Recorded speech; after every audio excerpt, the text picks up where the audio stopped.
Miss Murphy, how many of your 77 years have you lived in Newton Upper Falls? All of them. All of your 77 years? Yes, I was born in this community. What role do you think you've played in the development of this community? How have you been involved? Well, I attended school here, and then I taught in the elementary school for 42 years. 30 of those I taught in the local elementary school. The last 12 years I was a reading specialist and worked in many schools in the city of Newton. What did you ever teach at the Emerson School? Yes, I attended the Emerson School and I taught there. Oh, you did. How many years were you at the Emerson School, out from first grade through 12th grade? Well, I started Emerson School in the kindergarten, and in those, when I attended school, there were 8 grades in the elementary school. Then we went on to 4 years of Newton High School, and then on to college.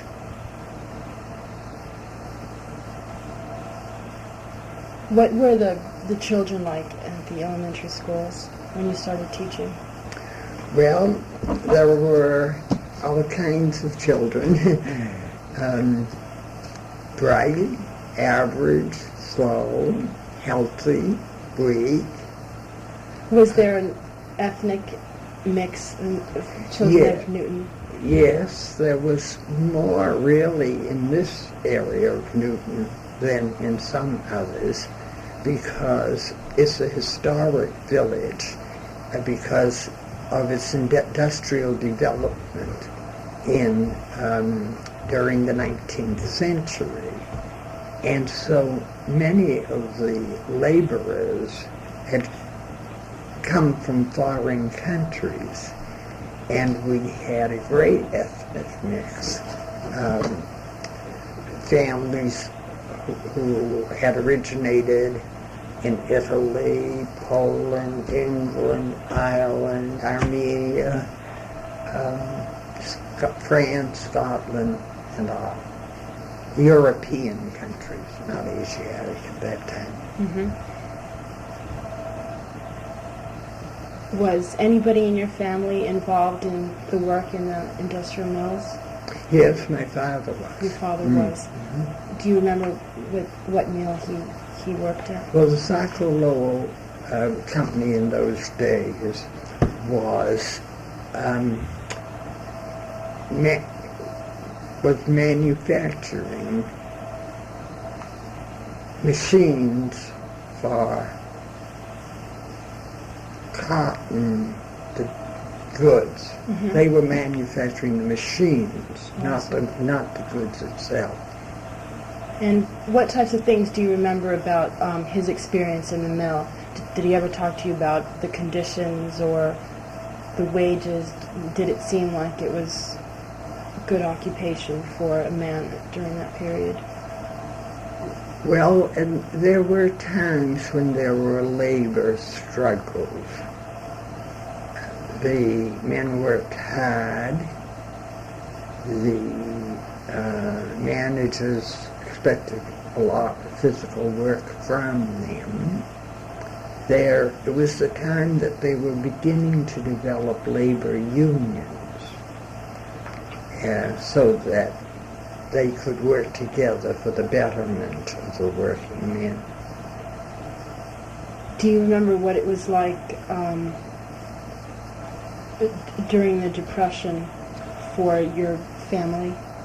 Well, my father had died earlier than the Depression. Oh, I see. As you know, in the years 1918, 1919, there was a very bad influenza epidemic, and it took the lives of many young men, comparatively young, early 40s, that age group. And my father died as a result of the influenza. So he was not living during the Depression in the 1930s. And how many members were in your family? Do you have any brothers or sisters as well? Yes, I have 2 sisters living here at home with me. I have a sister in New York. I have a brother in Arkansas, and then I had another brother who died about 4 years ago. Did any of your other brothers work in the mill as well, no. or any in the mills? No. One was a businessman, one was a clergyman.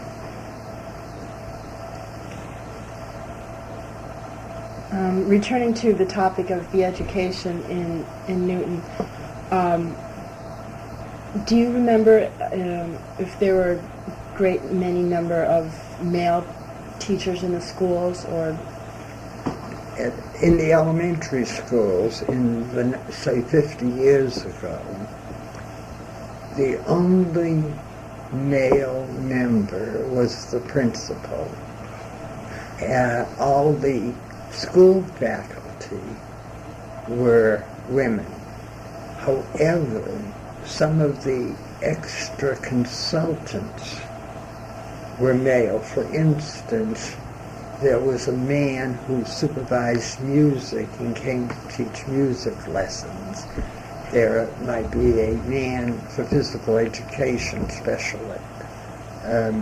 subjects of that nature.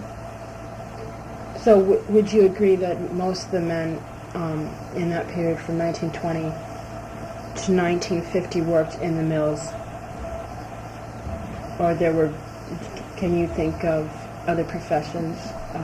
You mean locally? Well, there was quite a bit of commuting to Boston. Mm-hmm. And so men would go there for business or other commercial reasons. How did you get to schools? Did you walk to school? Oh yes, it was 5-minute walk. Oh, 5 minutes. Did you ever teach outside of Newton Upper Falls? Did you ever teach in Boston? In the Boston Public Schools? Not really. I had done some substituting or something, but I actually started my career in Newton. What sorts of courses were the elementary school children taught in those days? Well, all children from grade 1 to grade 6, previously grade 8, were taught the 3 R's, of course, of reading, writing, and arithmetic. Now, in the middle and or upper grades, that would be the 4th grade on the elementary schools, they would be taught, instead of social studies, they would be taught 2 subjects, history and geography. And of course, history would be the events previous to their lifetime, either in this country or in other countries. And geography would be more a study of lands and oceans, mountains, rivers, deserts. So you can see that the history would be about people and the geography about places. Now, and for many years, those 2 subjects have been combined into one subject called social studies.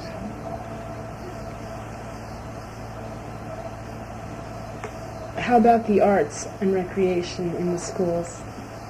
Well, it was more directed than it is nowadays. Usually the teacher would present an art subject a direct presentation, and all the children would make the same picture or design or even a craft. That some creativity was encouraged, but mostly it was directed. Now you asked about recreation. Yes, what type of leisure activities were the children involved in? Well, the very few elementary schools had gymnasiums in those days. They might have a playroom, but it would not have much equipment. It was really a play space. There would be balls and maybe basketball hoops, something of that sort, but not the large equipment they have nowadays. But each of the schools did have an outdoor playground, and the children, in the middle of the morning, had a period, a free period, called a recess period for about 15 minutes. And in the good weather, they would go outside and really have free play. It wasn't directed. Mm-hmm. They might play ball, or baseball, but they were doing it on their own. And then that same thing would happen 3 afternoons a week. There were school sessions Monday, Wednesday, and Friday from 1:30 to 3:30. And in mid-afternoon, they might go out and play on the playground, free play. There was some directed activity. Do you remember any existence of a organized team with the development of baseball? Did you see a growing interest in that sport? Yes, they did play it, but it was not in competition with other schools. They'd play one local team against another local team. It was an at-home type. And these are mostly the boys in the school, never the girls? Well, the girls would also play.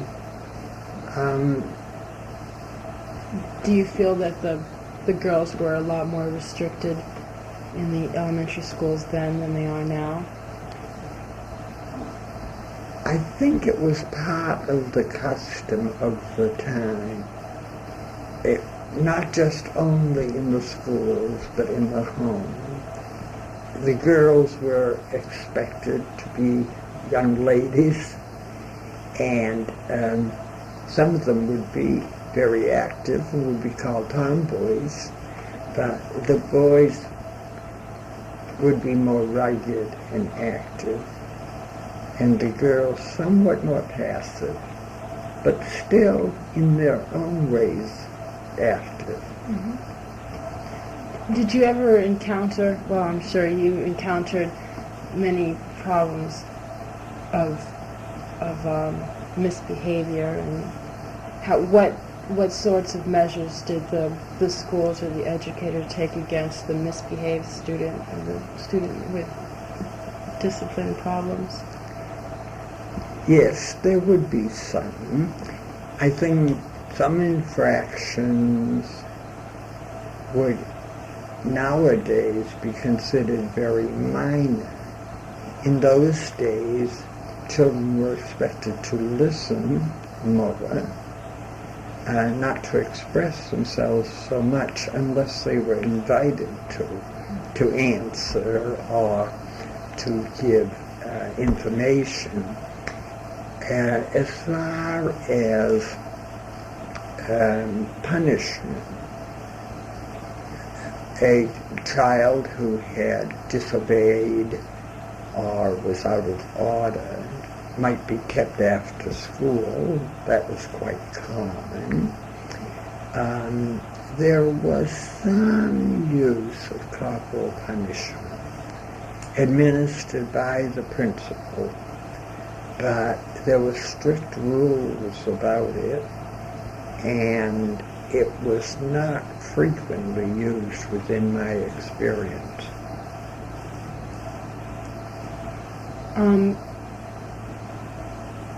Can you think of any one thing or a number of things about the educational system that has changed since that time? Is there one point, like the building itself, the description of the building? Yes. What types of facilities? Well, in one elementary school in which I taught, I would say that in each classroom there were rows of desks that were nailed to the floor, and the chairs were nailed to the floor. They were not, they might be small circles of movable chairs. You might be interested to know that in these nailed down desks, in the upper right hand corner of the desk, there was a hole, and into that hole was fitted a glass jar with a cover. Now, ballpoint pens had not been invented at 50 years ago, so liquid ink was poured into that little jar, and the children had wooden pen holders, and in the pen point was a removable steel one. It could be changed as it got black or rough. And there were blackboards in each room that were really black. Later they had ones that were softer green, but the white chalk showed very clearly on the real blackboard. So the scene itself was very different in that period than it is today. It was more restricted that way. Were the children encouraged to attend the church, to attend a religious service? Religion played a part in the schools. There was a state law that a school session must start with the saying of the Lord's Prayer. I should say first with the reading from the Bible, from the King James Version of the Bible. That was the state law. And then that was followed by the saying of the Lord's Prayer and a salute to the American flag. There were one other aspect of religion in the schools then, was that there were Christmas assemblies in which plays or performances were related to the Christian religion. At that time there were not many students, a very small proportion of students, who were non-Christian. Would you say a great many of them were Irish Catholics?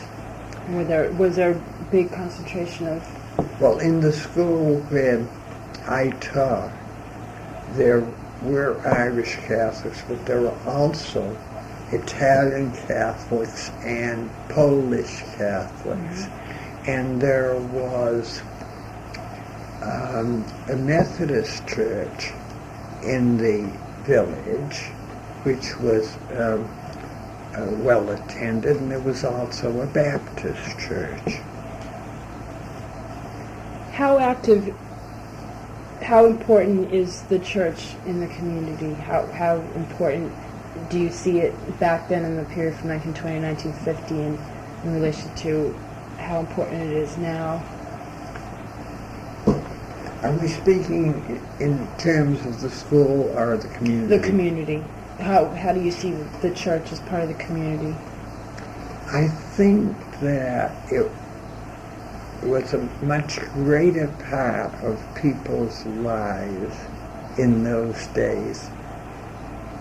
Almost all the people, according to my recollection, attended a church and participated in the church activities. How about nowadays, presently? There, in this community, those three churches are still active. The congregations, I would say, are not so numerous. Mm-hmm.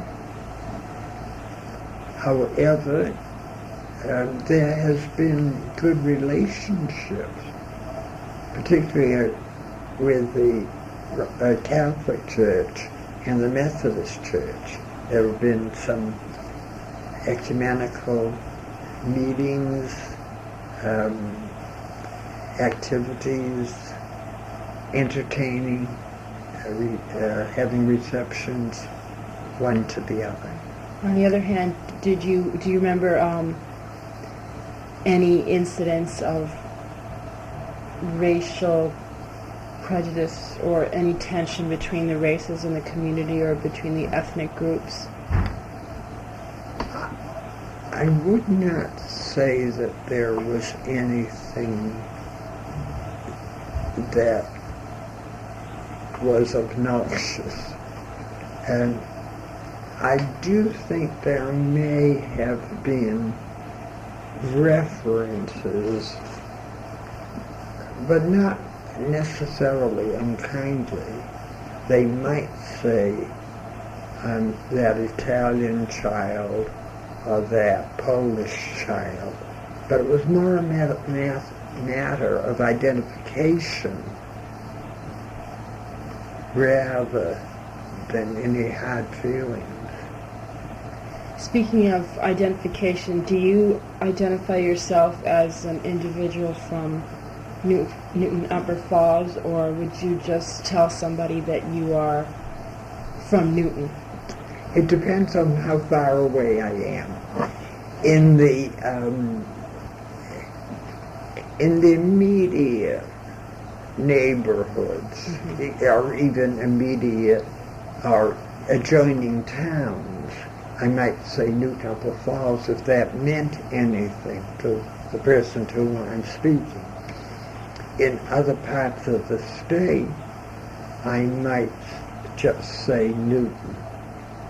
If I'm in other parts of the country, I might say a city called Newton, which is about 10 miles outside of Boston. Do you feel a certain attraction to Newton? Is it a tight-knit community? Do you feel there's something special about Newton Upper Falls that's very different from the other Newton villages? I think that Newton Upper Falls has been a more stable community in this respect, that many of the families have lived here for 3 or 4 generations,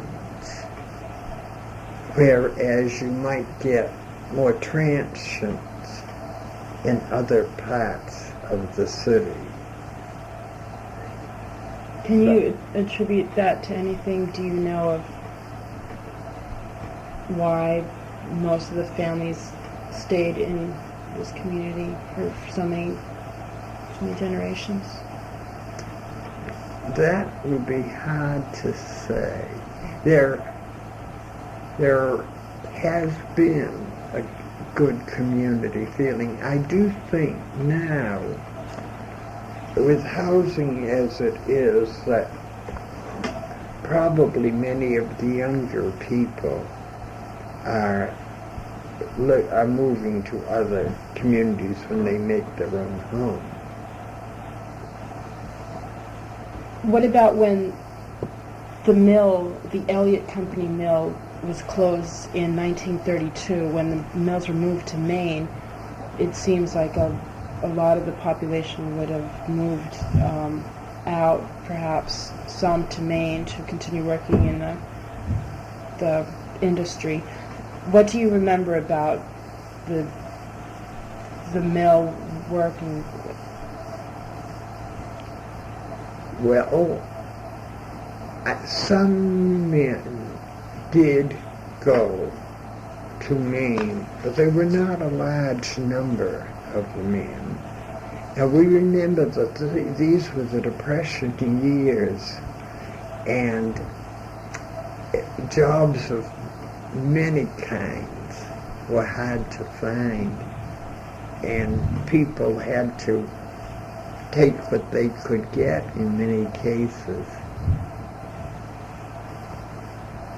What do you see as the biggest effect on this community, or the biggest change in this community?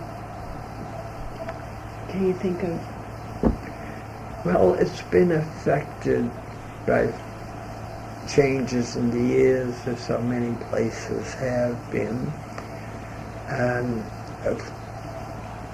Of course, the highways, I would say, have had the greatest effect.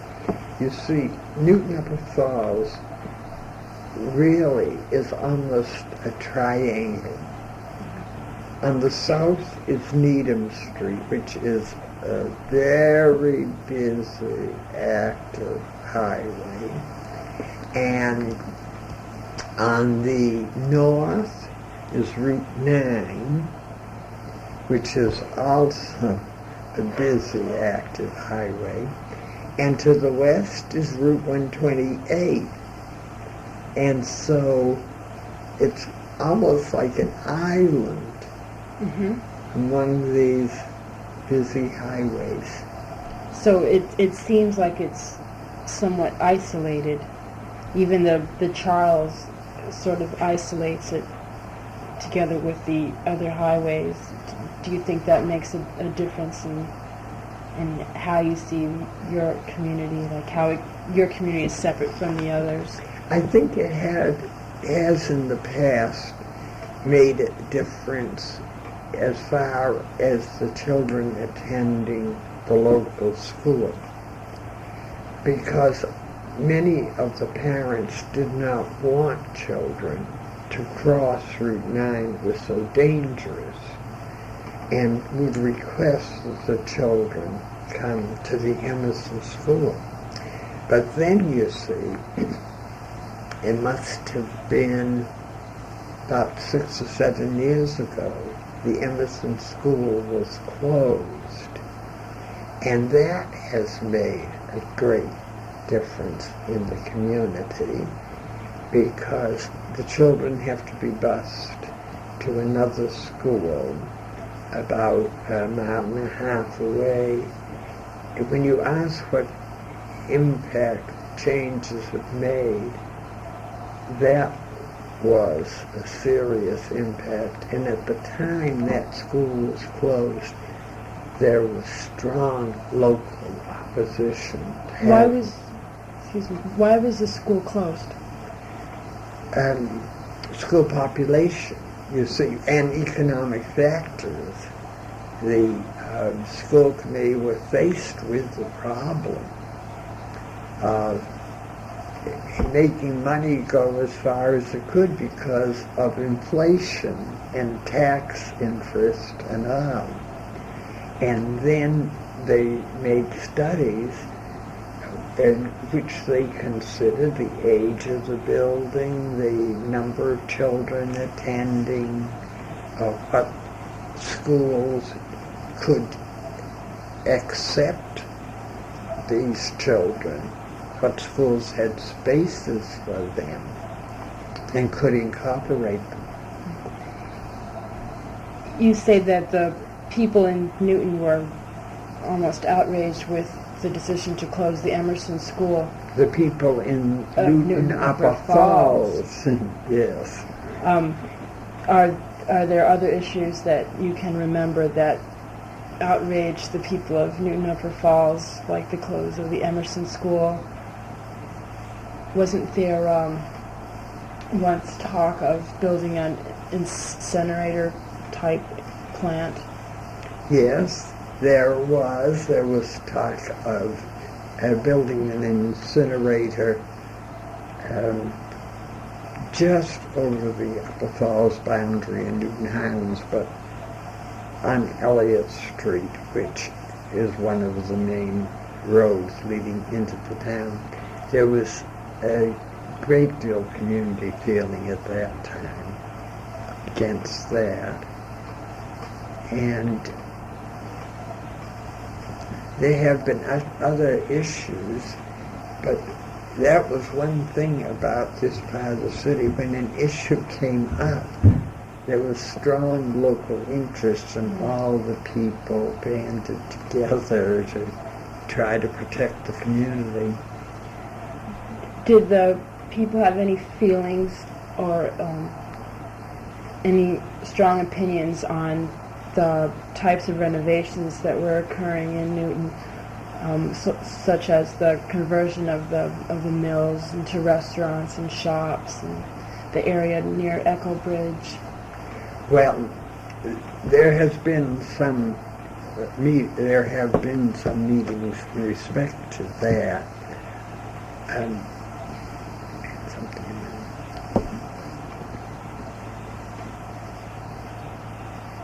Sorry, I lost my train.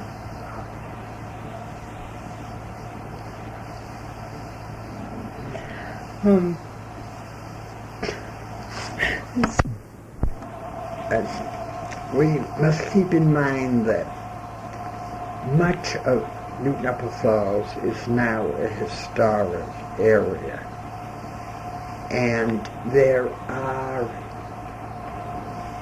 possibilities of homes being renovated, but within the historic area, they must meet standards that were typical of the years in the 19th century when it was an industrial center.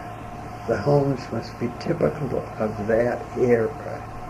The outside of the homes must be, and not a very new, modern type building. And you agree with the standards that have been set. Mm-hmm. How old is this home here? How long have you lived in this house? We've lived here since 1919. That would be 67 years. Do you know how long this house has been here? Yes, this house was built in 1905, which would make it 81 years old. So you've lived here in this house all your life? No, we moved here in 1919. 1919. It was 14 years old at that time. Have you seen any changes on Wetherill Street since over the years? What dramatic changes have taken place? When we first moved here, when I was a child, this road was a dirt road. And then, as the years went by, many of us found it very difficult, especially in the winter time, to drive cars and all. So we banded together and asked the city to put it in as an approved street and surface it correctly, which they did. And it has been better since. There have been some new buildings built on empty lots. You mentioned the cars on the street. Do you own a car? Yes. How long have you had a car? When did you first start to drive? How long have I had this car, or how long have I driven? How long have you driven? I've driven since 1935, which makes it 51 years, doesn't it? I believe it does. And how do you see the impact of the automobile on your own life in this community? Did it help you to leave the community?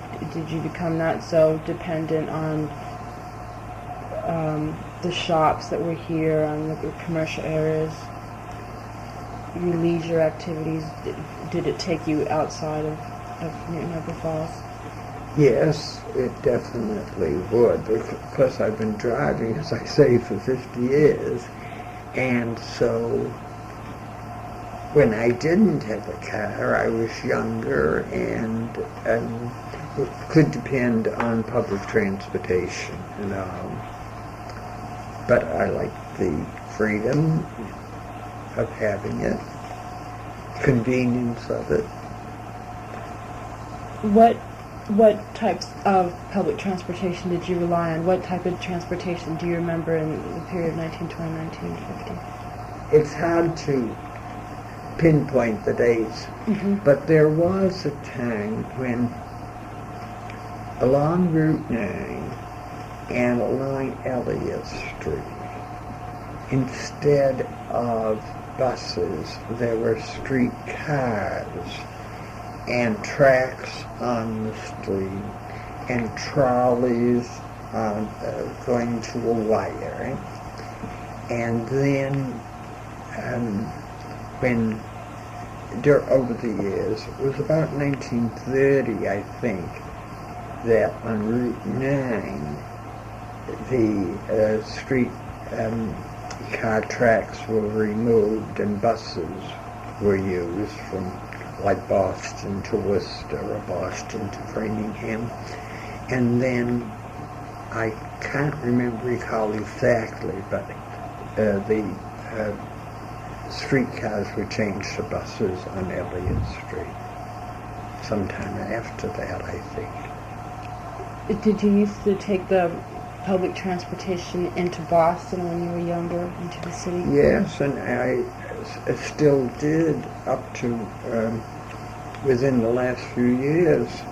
I don't go to Boston so much now. I find the local malls so much more convenient.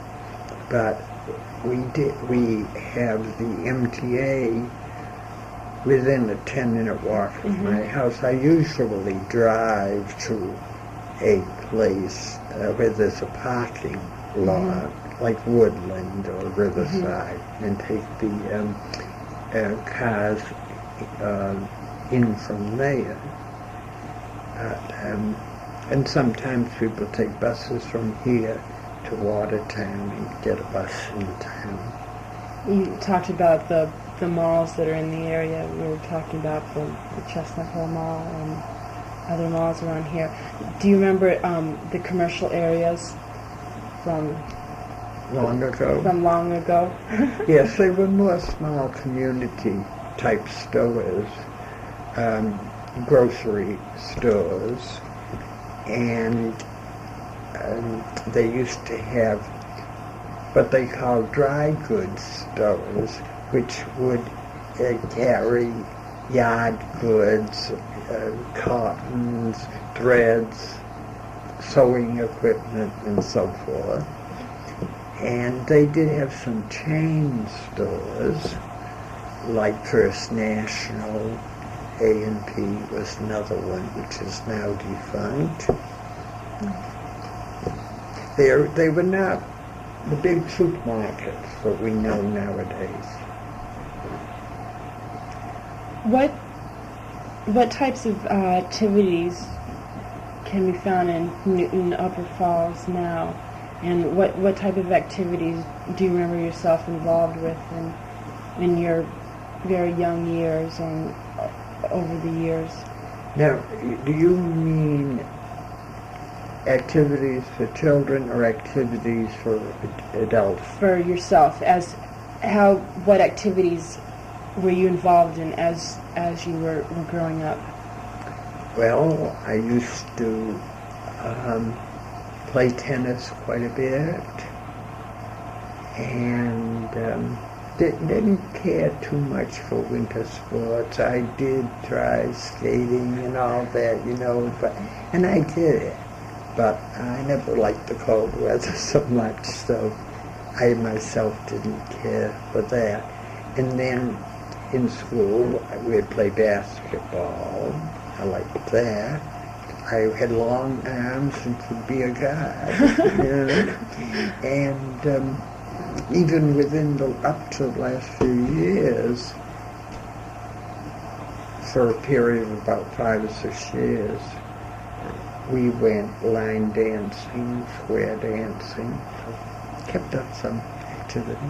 When you say that we went, do you mean people in this community, or is my personal friends, who now also are senior citizens? Are your closest friends that you've met through the church or through some other type of organization?